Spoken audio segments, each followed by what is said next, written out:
The mist veils the mountains and the villages.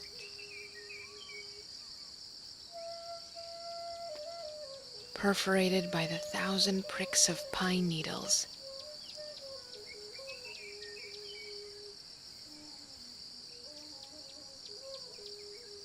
That bristle on the slopes and slowly dissipates among the quivering rice stalks. On paddies carved out of the mountains. It lends a pensive mantle to the majesty of the cluster of rice terraces.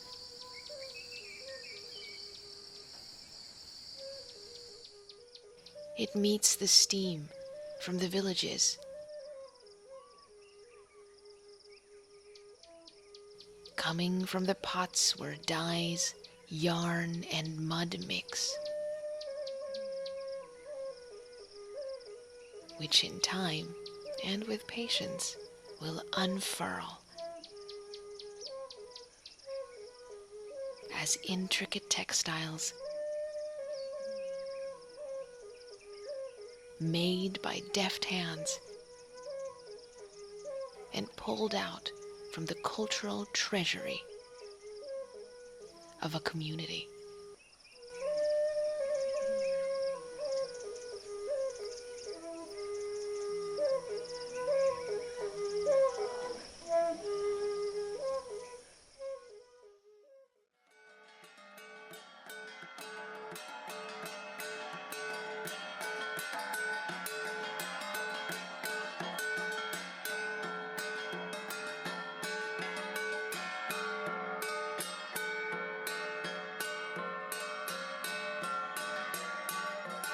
For many centuries, textiles have been woven by the Ifugao.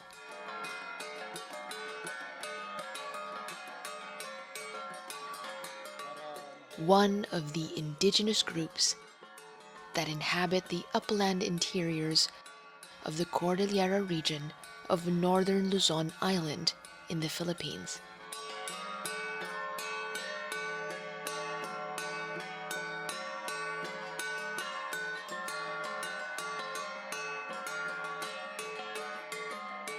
The Ifugao people are known for their centuries-old rice terraces, recognized as a UNESCO World Heritage Site.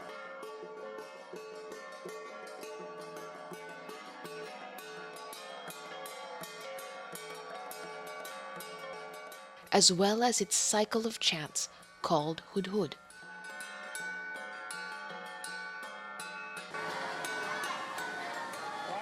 And the harvest ritual of Punuk, included in the UNESCO list of intangible cultural heritage of the world.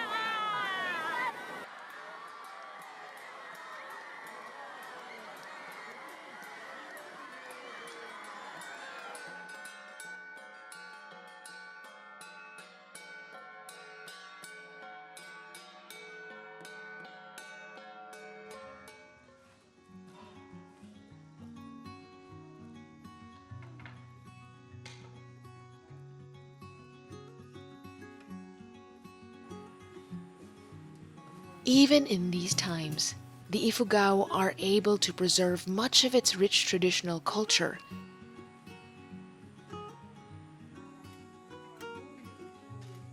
including textile weaving and many aspects of its process.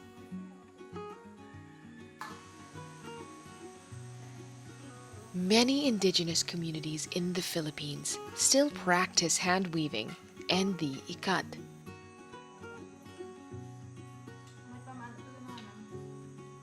A technique of dyeing in which threads are tied to create patterns.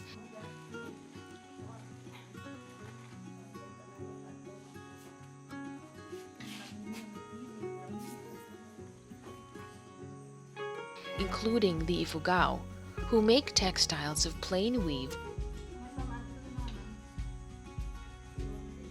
as well as more complicated ones, such as fabric with warp float design.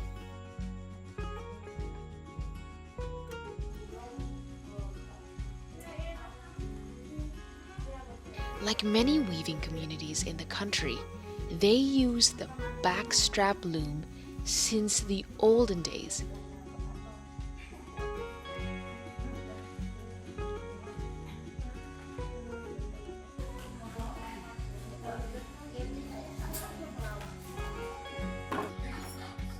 And they also use the pedal loom, which were recently introduced. Other modern conveniences have also been adopted.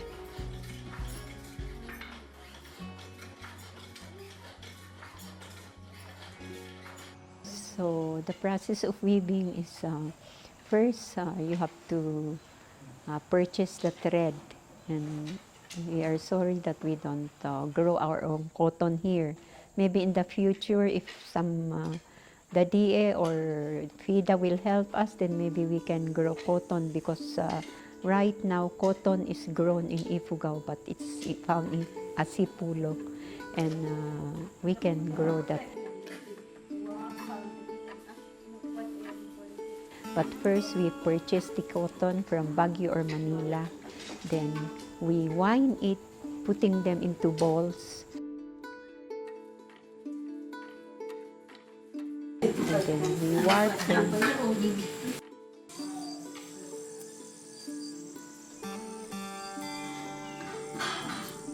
After warping them, then if it is for ikat, then we have to tie them.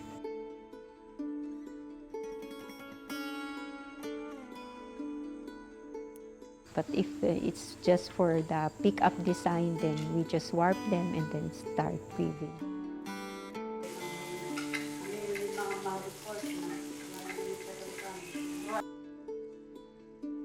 For dyeing, many weavers resort to commercially available dyes.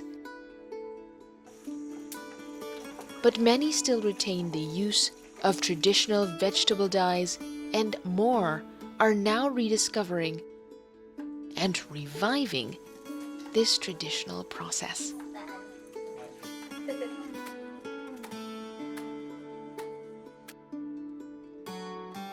For ikat, we have to do the process of mud dyeing, or we can even use certain different kinds of dyes that we find around. We use turmeric for yellow color, we use kogon for yellow color, we use mayana for light green color, and we use the betel nut, the betel lime for red and brown colors. And for the indigo blue or the grayish or blackish, that's the time that we use the hawili, the blue, and the mud for coloring them.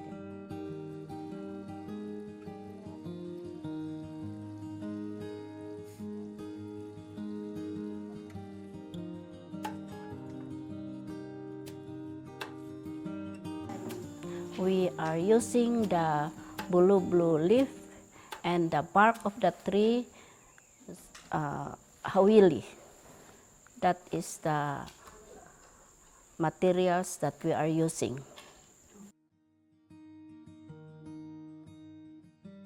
We are going to find in the forest. The blue is rare to find it. So we have to walk a distance like 1 kilometer, 2 kilometers, depends. So this is the one. This one. So this is the blue. So the blue is found. If we find it, then we get it and then bring home to use for our weaving, for the dyeing of the thread.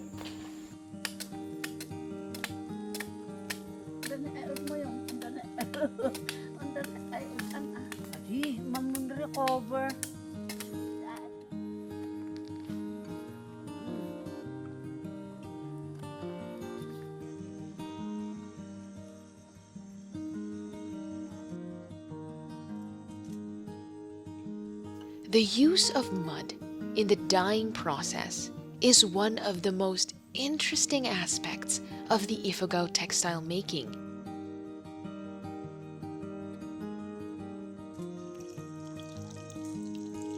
In some traditional weaving communities in the Philippines, weavers use in dyeing a mordant, a substance to fix the colors on the materials to make them more vivid or to create a different shade. Mud is used as one of the mordants.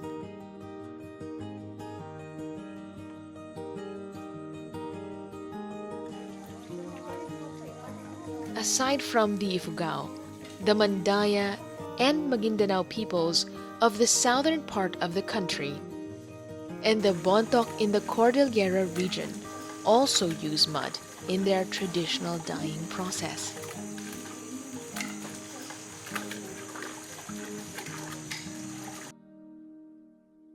Mud dyeing, it's a process of coloring or dyeing our ikat, and it is a tradition that had been passed on from one generation to the other. We cannot recall how many generations old it is. But when we grew up, mud dyeing was already being done. But as I told you, it was like diminishing. So it's now only that we revive it. And mud dyeing is using natural dyes, natural materials for coloring our plant, using the mud as maybe an agent to darken that red.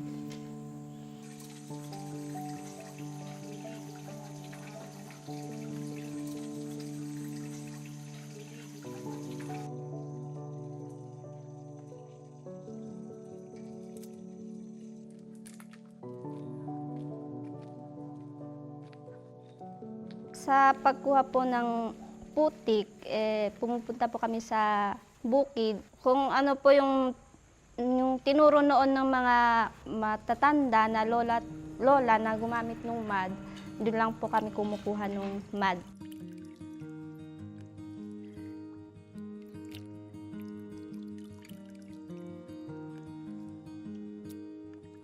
Tapos dinadala po namin dito sa center, then ginagamit po namin sa dyeing ng ikat.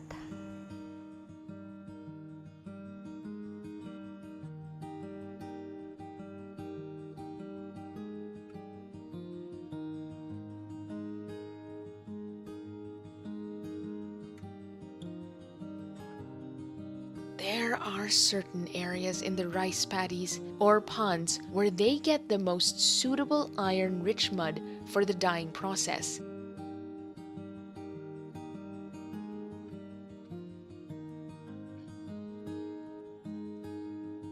They gather the mud with their bare hands and put them in buckets, all done with calmness and reverence, as they believe that spirits reside in the place. Doing so guarantees the success of the dyeing process.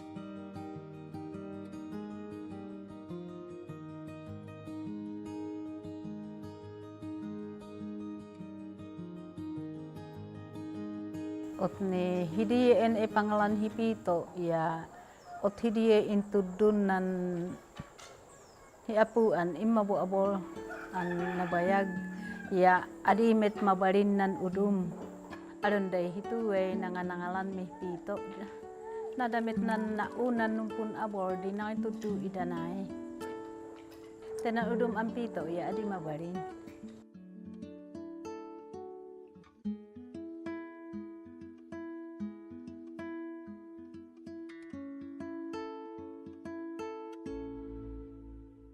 Ot mahapul an alyon igre nan nabobod o ya eta umalah pito ya hawili ya bulu-bulu o ya ahimah pe ya ang inhang boy ya inula-ulahan. Ya ahimah pe ihape. Basta hindi lang ang color di iparwarnan pito.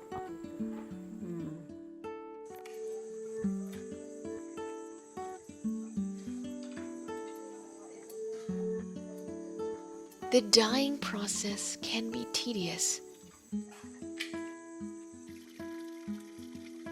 but the master weaver and textile dyers know from experience and age-old wisdom when the threads being dyed are ready, when and how to use the mud, even without the use of clocks or times.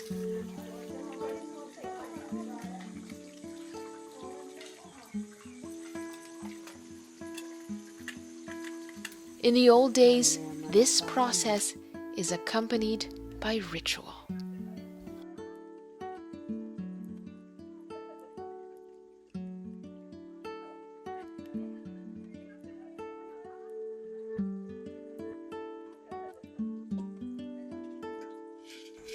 Number one is we have to build fire and then put the water and estimate kung how many kilos, and then after maybe 30 or 1 hour for the boiling, and then we soak hawili, the bark of the tree.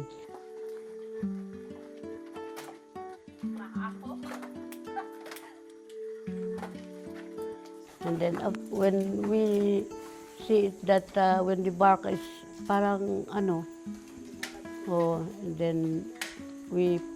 then we put the blue.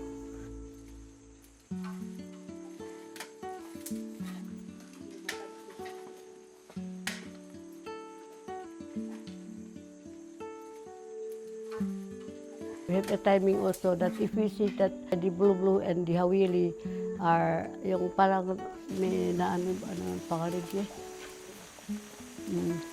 And then how extra. And then we remove the materials, the blue and the hawili. We strain it and then we put the thread.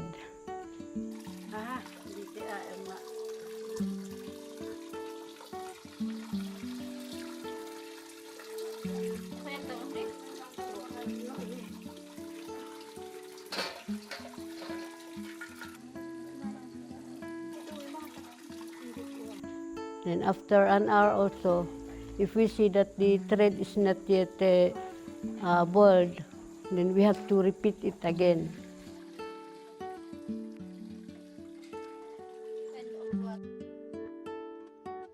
Until we are content to na naluto siya.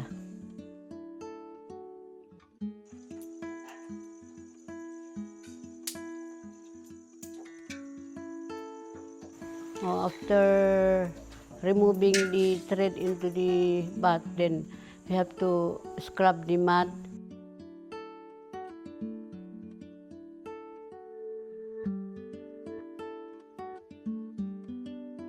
And then wash it until the water is clear.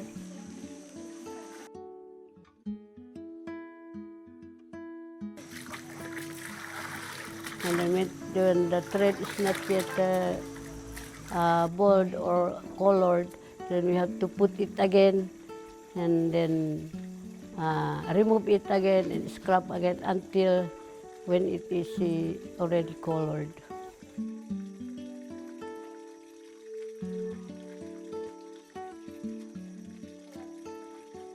After that, then we have to dry it, and then after drying, we have to remove the untying.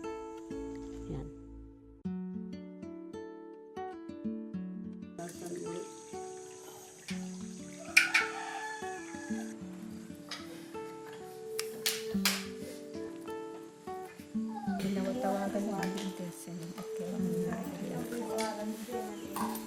Talagang diferensya yan may pito te ot nanday ini podra di yanday da punday ot tinay dito umet yung mga pod inay Mabalin ng pito nung peya na nakayo, yan yung balin di color na. Pagka kas ano nga, hinayagaro di may habayatan to uhi NID mo din at ano san tuunan punhaangan. Te hidiyerigat na te manuhanan pangalan te agag ka ngandang punhaangan ya talagaan yaw algo.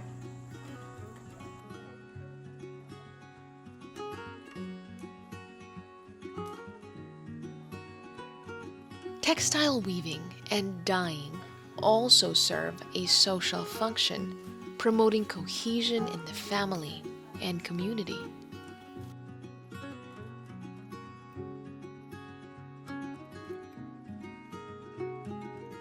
Pareho hanyanan at hituteya mo ang weaving center an utne. Ra emeton ne waday training to o ya imali dani yan di udum. O tehitu yani organization tu mo tu ot ma idha ot mait po organization dangay maununu danta anway hado hamit tununu na porten na utun da po hamuna por o ya mahimbo bagada o alonda ngani ID aton itu o yani nahintu tuddu da.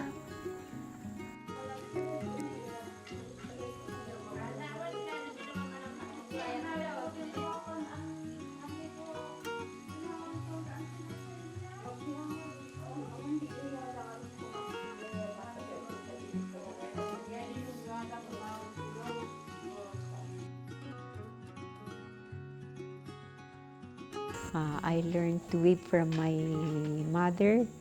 I was still in the elementary. When she leaves her weaving, I take over. Sometimes I destroy it and she patiently put it back. And then later on, I have grandparents. I have a grandma, a great-grandma who just weave all the time, all the years that he was alive. He have been weaving. So I learned the process from her. And for these natural dyes, I learned from all the master weavers and the master tyers, which are mostly relatives and mostly from Hinyon and Banao.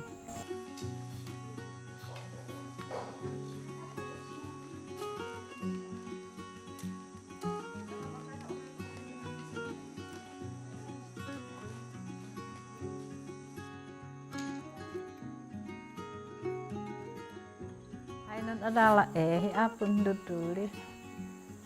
Panapa hindi yan bakit nun adala. Te ot simpre mo ita farmer tagarud o yan arpah mo. O yan ani mo hantam-tamuan ya tiktiko hiya ya umabu-abo alyo na umari ata ituduan da. O di ituduan na iya. Ya mo na inilah an. Mo haang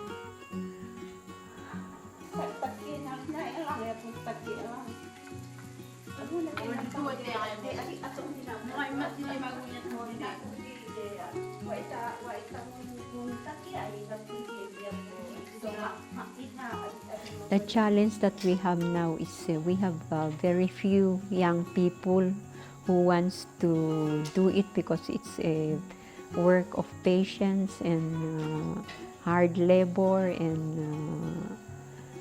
it's not an easy way to earn your money, but then we still see that it will help us, and we want to pass this on to the younger generation by using our organization to train the younger ones to be able to do it for themselves and for their future.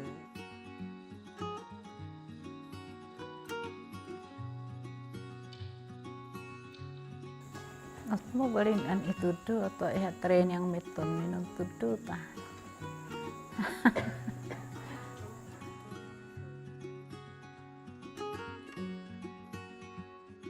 It is hoped that this age-old practice will continue.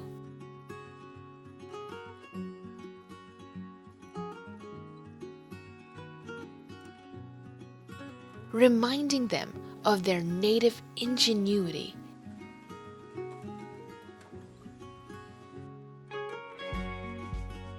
and their rootedness to their own culture and to the nurturing earth.